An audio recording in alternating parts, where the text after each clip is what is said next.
የሜዲትራኒያን ባህር ማዕበል በተረጋጋበትና ፀሐይ ወደ መግቢያዋ በመታዘነብልበት በዚያች የድንግስታ ምሽት የእስራኤል ባህር ኃይል ታሪክና የዓለም የባህር ላይ ጦርነት ስልት ለዘላለም የሚቀየርበት አንድ ዘግናኝ ክስተት ተፈጠረ።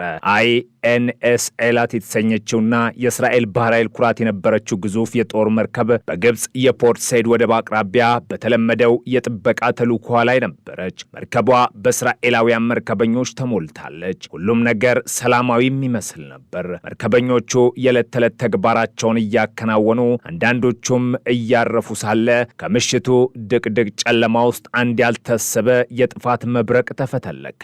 በድንገት ከምንም ሳይነሳ በራዳር እይታቸው ላይ አረንጓዴ ነጠብጣቦች ብልጭ አሉ። እነዚህ ነጠብጣቦች ከግብፅ ሚሳኤል ተሸካሚ ጀልባዎች የተተኮሱ በሶቪየት ህብረት ሰራሽ የሆኑ ስቲክስ በመባል የሚታወቁ ግዙፍ ጸረ መርከብ ሚሳኤሎች ነበሩ። የኤላት መርከብ አዛዦች አደጋውን ተገንዝበው የመከላከያ እርምጃ ለመውሰድና ግዙፎች መድፎቻቸውን ለማዞር ቢሞክሩም ጊዜው እጅግ በጣም አጭር፣ ሚሳኤሎቹም እጅግ ፈጣን ነበሩ። የመጀመሪያው ሚሳኤል የራዳር እይታን ሰንጥቆ በመግባት መርከቧን በኃይል መታት። ተከታዮቹም እንዲሁ። በደቂቃዎች ልዩነት ውስጥ አይኤንኤስ ኤላት በሜዲትራኒያን ባህር ላይ ተሰበረች፣ በከባድ እሳትም ተዋጠች። እናም 47 የእስራኤል ባህር ኃይል አባላትን ይዛ ወደ ጥልቁ የባህር ወለል ሰመጠች። ይህ ክስተት ለእስራኤል እጅግ አሳዛኝ ያዘን ቀን ብቻም አልነበረም። ይልቁንም መላው የሀገሪቱ የጦር መሪዎች ከባድ ድንጋጤ ውስጥ የወደቁበት ታሪካዊ የንቃትም ደወል ነበር። የኤላት መርከብ መስመጥ ለዓለም ያስተላለፈው አንድ ትልቅ መልእክትም ነበረ። የትላልቅ መድፎች፣ የወፍራም ብረቶችና የግዙፍ የጦር መርከቦች ዘመን አብቅቷል። ከእንግዲህ የባህር ላይ በላይነት የሚረጋገጠው በግዙፍነት ሳይሆን ርቀት ሄደው በሚመቱ ራዳርን በሚያታልሉና ከፍተኛ የማውደም አቅም ባላቸው ጸረ መርከብ ሚሳኤሎች ነው። እስራኤል ይህንን መራራ እውነታ የተማረችው በደምና በእንባ ነበር። የጠላት ሀገራት በሶቪየት ቴክኖሎጂ ታግዘው ዘመናዊ ሚሳኤሎችን ሲታጠቁ፣ እስራኤል ግን በባህር ላይ ራቁቷን መቅረቷን፣ የባህር ዳርቻዎቿና የህይወት መስመር የሆኑት የንግድ መስመሮቿ በማንኛውም ሰዓት ሊዘጉ እንደሚችሉ ተገነዘበች። ከዚች የሐዘንና የድንጋጤ ምሽት ጀርባ ግን እስራኤልን በባህር ላይ ኃያል እንድትሆን የሚያደርጋት የዓለምን የባህር ኃይል ታሪክ የሚቀይርና ጠላቶችን የሚያርበደብዱ አዲስ የጦር መሳሪያ ጽንስ ማህፀን ውስጥ ገብቶ ነበር። የመሳሪያ ጋብርኤል ይሰኛል። የጋብርኤል ሚሳኤል ታሪክ የሚጀምረው ከኤላት መርከብ መስመጥ ጥቂት ዓመታት አስቀድሞ ቢሆንም ፕሮጀክቱ ትክክለኛ የህይወትና የሞት ጉዳይ ሆኖ ከፍተኛ በጀትና ብሔራዊ ትኩረት ያገኘው ግን ከዚህ አደጋ በኋላ ነው። በ1950ዎቹ መገባደጃ ላይ የእስራኤል መከላከያ ሚኒስቴር ሉዝ የተባለ ከአየር ወደ መሬት የሚተኮስ ሚሳኤል ለመስራት ሙከራ ጀምሮ የነበረ ቢሆንም ፕሮጀክቱ በተለያዩ የቴክኖሎጂ እጥረቶችና የበጀት ማነስ ምክንያት ሲጓተት ቆይቷል። የኤላት መርከብ መጥፋት ግን ይህንን የተጓተተ ፕሮጀክት ወደ አስቸኳይ ብሔራዊ የህልውና ተልዕኮነት ቀየረው። የእስራኤል ኤሮስፔስ ኢንዱስትሪ መሐንዲሶች ሌሊት ቀን በመስራት ከባህር ላይ ተተኩሶ የጠላትን መርከብ ከሩቅ ማውደም የሚችል መሳሪያ የመፍጠር ከባድ ኃላፊነት ወድቆባቸውም ነበር። ፕሮጀክቱ ጋብርኤል የሚል ስያሜ ተሰጠው። በመጽሐፍ ቅዱስ ትውፊት ጋብርኤል የምስራች አብሳሪና የብርታት መልአክ ቢሆንም ለእስራኤል ጠላቶች ግን ይህ ስም ወደፊት የሞት የጥፋትና የእሳት መልአክ ሆኖ እንደሚመጣ ገና አልታወቀም ነበር።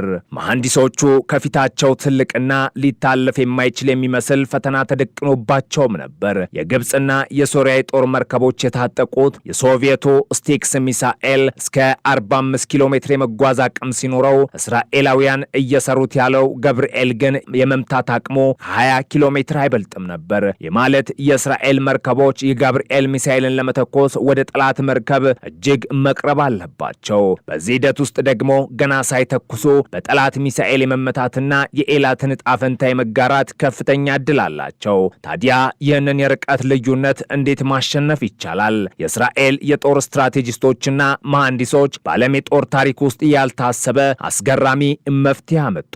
የሶቪየቱን ሚሳኤል ርቀት ማስተካከል ካልተቻለ ሚሳኤሉ ወደ ኢላማው በሚበርበት ጊዜ በጠላት ራዳር እንዳይታይ ማድረግና የእስራኤል መርከቦች ደግሞ የጠላትን ሚሳኤል የሚያሳስቱ የኤሌክትሮኒክስ የጦርነት ስልቶችን መጠቀም አለባቸው ብለው ወሰኑ። በዚህም መሰረት ጋብርኤል የተሰኘው ሚሳኤል ልዩ በሆነ ቴክኖሎጂ ተገነባ። ሚሳኤሉ ሲተኮስ በአየር ላይ ከፍ ብሎ ከመጓዝ ይልቅ ወዲያውኑ ቁልቁል በመውረድ ከባህሩ ማዕበል ወለል በላይ ጥቂት ሜትሮችን ብቻ ርቆ እንዲበር ተደርጎ ተነደፈ። በዘመናዊ ጦር ሳይንስ ይህ ስልት ሲ ስኪሚንግ በመባል ይታወቃል። በከፍተኛ የድምፅ ፍጥነት እየበረረ የባህሩን ማዕበል ሳይነካና ሳይላተም ለጠላት ራዳርም እይታ ሳይጋለጥ መጓዝ የሚችል ሚሳኤል መፍጠር በ1960ዎቹ ቴክኖሎጂ ምን ያህል አስቸጋሪ እንደነበር ይታወቃል።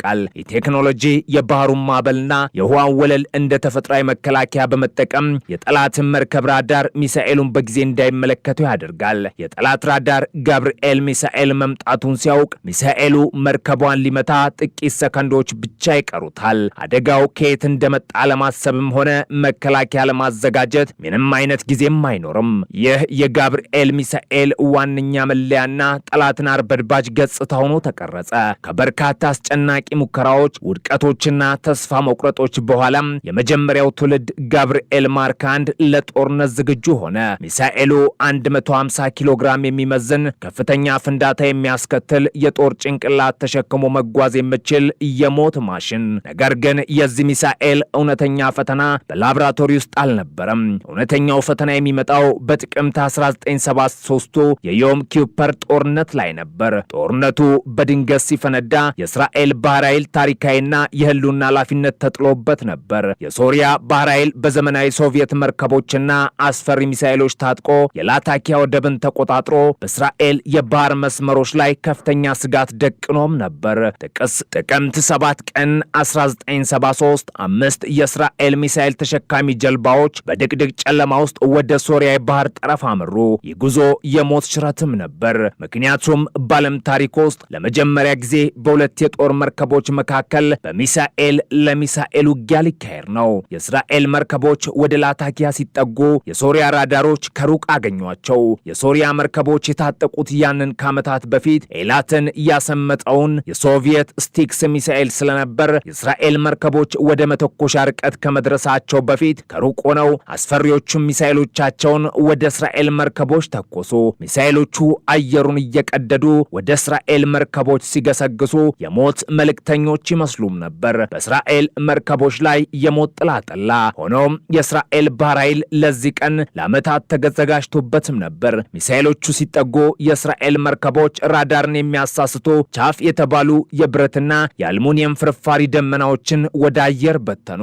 የኤሌክትሮኒክስ ማወናበጃ መሳሪያዎቻቸውን አብርተው የጠላትን ራዳር አሳወሩት። የሶሪያ ሚሳኤሎች አቅጣጫቸውን ስተው ግራ ተጋብተው ትክክለኛውን መርከብ መለየት አቅቷቸው ከእስራኤል መርከቦች ጥቂት ሜትሮች ርቀው ባህር ውስጥ በከባድ ፍንዳታ ተዘፈቁ። የእስራኤል መርከቦች ምንም ጉዳት ሳይደርስባቸው የመጀመሪያውን የሞት ማዕበል አሳለፉት። አሁን የጥፋት ተራው የእስራኤል ነበር። የእስራኤል መርከቦች የጋብርኤል ሚሳኤልን ለመተኮስ ወደሚያስችላቸው 20 ኪሎ ሜትር ርቀት በከፍተኛ የሞተር ጩኸት ተጠጉ። በአዛዦቹ ክፍል ውስጥ ከባድ ጸጥታ ሰፈነ። ትዕዛዙም ማስተጋባ። ተኩስ። የጋብርኤል ሚሳኤሎች ከመርከቦቹ ላይ በከፍተኛ ብርሃንና የሮኬት ድምፅ እየተወነጨፉ ወጡ። ሚሳኤሎቹ ወደ ሰማይ ከመውጣት ይልቅ ወዲያውኑ ወደ ባህር ወለል ዝቅ በማለት የውሃውን ማዕበል እየላሱ በማይታመም ፍጥነት ወደ ሶሪያ መርከቦች በረሩ። የሶሪያ ራዳሮችም ምንም ነገር ማየት አልቻሉም። ምክንያቱም ሚሳኤሎች የተደበቁት ከማዕበሉ ጀርባ ነበር። የሶሪያ መርከበኞች የጋብርኤል መምጣት ያዩት ከሞት ጋር ፊት ለፊት ሲፋጠጡ ሚሳኤሉ መርከቧን ለመምታት ሰከንዶች ሲቀሩት ብቻ ነበር። ምንም አይነት የመከላከያ እርምጃ መውሰድም አልቻሉም። የጋብርኤል ሚሳኤሎች ኢላማቸውን በትክክለኛነትና አውዳሚ ኃይል ብረት እየሰነጠቁ መቱ። በዚያች ታሪካዊ ምሽት በላታኪያ የባህር ላይ ውጊያ ግዙፍ ፍንዳታዎች ሌሊቱን አበሩት። የሶሪያ ባህር ኃይል ጀርባ አጥንት ተሰበረ። 3 የሶሪያ ሚሳኤል ተሸካሚ መርከቦች፣ አንድ ፈንጂ ጠራጊና አንድ የቶርፒዶ ጀልባ በጋብርኤል ሚሳኤሎች ዶጋመድ ሆኖ፣ የእስራኤል ባህር ኃይል ግን ምንም አይነት ጉዳት አልደረሰበትም። ይህ ድል የጋብርኤልን ስም በዓለም የጦር ታሪክ ውስጥ በወርቅ ቀለም ጻፈው። እስራኤል ያንን በኤላት መርከብ ላይ ደረሰባትን ውርደትና ዘን በላታኪያ ድል አጠበችው። ጋብርኤል የተሰኘው ሚሳኤል የእስራኤልን ባህር ኃይል ከባህር ዳርቻ ጠባቂነት ወደ እውነተኛና አስፈሪ የባህር ላይ ተዋጊ ኃይልነት ቀይረው። የዓለም የጦር ባለሙያዎች ስለ ጋብርኤል አፈጻጸም በማጥናት ተገረሙ። የባህር ላይ ጦርነት ህግም በይፋ ተቀየረ። ነገር ግን ታሪክ እዚህ ላይ አበቃም። የቴክኖሎጂ ዓለም በፍጥነት እያደገ መሆኑና ጠላትም ክስተቱ እንደሚማር የተገነዘቡት የእስራኤል መሐንዲሶች በድሉ አልሰከሩም። ጋብርኤል እስራኤልን ይበልጥ አውዳሚ፣ ፈጣንና ዘመናዊ ለማድረግ ቀጣዩን የዝግመተ ለውጥ ምዕራፍ ጀመሩ። ብዙም ሳይቆይ ጋብርኤል ማርክ 2 ወደ ጦር ሜዳ ገባ። ይህ የሁለተኛው ትውልድ ሚሳኤል የሮኬት ሞተሩን በማሻሻል ርቀቱን ከ20 ኪሎ ሜትር ወደ 35 ኪሎ ሜትር ማሳደግ በመቻሉ የእስራኤል መርከቦች ይበልጥ ርቀት ላይ ሆነው ጠላትን ማጥቃት ቻሉ።